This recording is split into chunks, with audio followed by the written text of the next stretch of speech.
Rows of little faces looked up at him. All Jack could see was blank incomprehension. They just sat there. He was going to need help, and soon. It was like someone had pulled the plug and all life drained out of the room the longer he stood there. Weren't they supposed to know addition? Weren't they supposed to know subtraction? What about fractions? Weren't they supposed to be breathing at least? He rubbed his face and tried again. Jack consulted his class list. Tyler, can you please come up to the board and show me some of the math you learned earlier last year? A small boy rose from the back of the classroom and reluctantly came forward. But, Mr. Thatcher, I don't get it. Just write down anything you learned last year in math. He looked as petrified as Jack felt. But they had to start somewhere. What is the first thing you think of when you remember last year?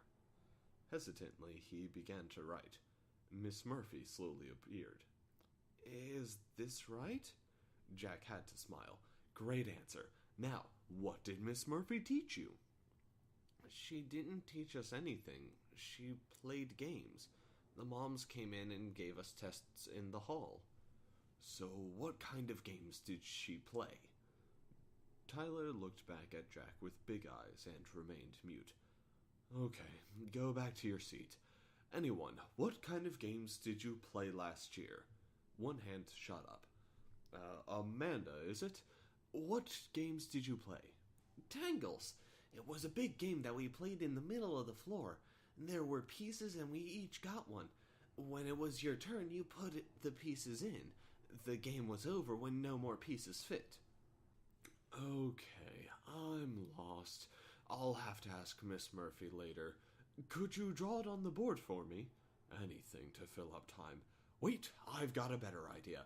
Amanda, could you please hand out scrap paper? Everyone, get out your crayons. I'd like each of you to draw the game for me. Action finally broke out. Pencil boxes dropped and were cleaned up. Heads bent industriously over papers. Except over in the corner. Jack went over and knelt beside the desk. Hannah, is it? Why aren't you working? I wasn't here last year. Now that you mention it, neither was I. How about you and I draw pictures of what we think tangles could be? I guess so.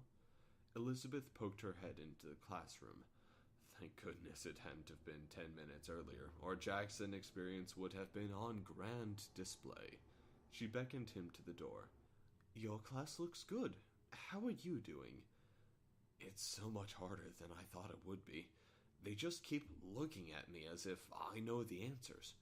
Remember, to them you do. Just fake it for a while. I'll send Joy over for a few minutes when she's free. You'll have to make up the workshops you missed over the summer, but she'll give you a little on-the-job training.